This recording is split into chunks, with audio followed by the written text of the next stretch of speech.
அருமையானவர்களே, எப்படி இருக்கீங்க? சந்தோஷமாக இருக்கீங்களா? நிச்சயமாகவே நீங்கள் சந்தோஷமாக, ஆசீர்வாதமாக, விடுதலையாக இருக்க வேண்டும் என்று சொல்லி ஆண்டவருக்குள்ளே உங்களை வாழ்த்துகின்றேன். ஆண்டவர் உங்களை ஆசீர்வதித்து மகிழ பண்ணுவாராக. அக்காலைகள் தோறும் ஆண்டவருடைய கிருபைகள் புதியதாக இருக்கிறது என்று சொல்லி பார்க்கிறோம்.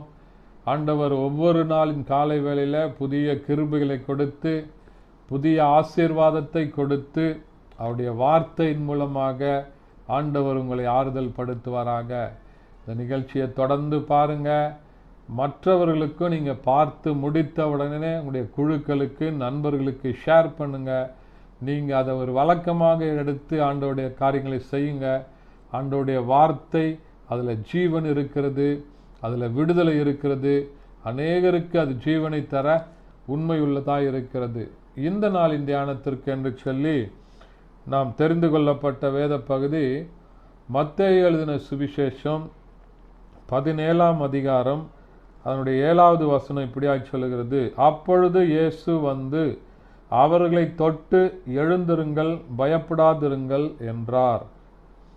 அவர்கள் தங்களுக்கு கண்களை ஏறெடுத்து பார்க்கையிலே இயேசுவை தவிர வேறு ஒருவரையும் காணவில்லை.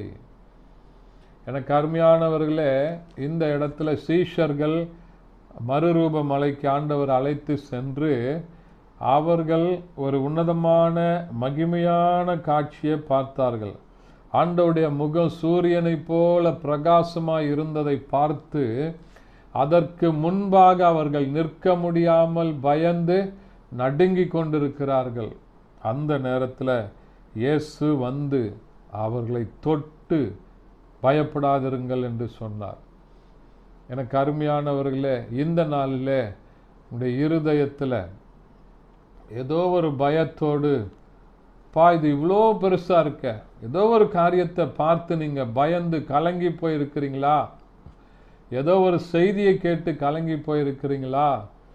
ஏதோ ஒரு காரியங்கள் என்னுடைய வாழ்க்கையில் இது இப்படி நடந்துடுச்சுன்னா எப்படி இருக்கும் அப்படின்னு சொல்லி யோசிக்கிறீங்களா? ஆண்டவர் வந்து உங்களை தொட்டு பயப்படாதிருங்கள் என்று சொல்லுகிறார். அன்றைக்கு சீஷர்களிடத்தில் வந்து அவர்களை ஆண்டவர் தொட்டு பயப்படாதிருங்கள் என்று சொன்னார். அவர்கள் கண்களை விழித்து பார்த்தபோது இயேசுவை மாத்திரம் பார்த்தார்கள். இயேசுவை மாத்திரம் பார்த்தாங்கன்னா அந்த பிரச்சனைகள் இல்லை, எதுக்காக அவங்க பயந்தாங்களோ அந்த சூழ்நிலைகள் இல்லை.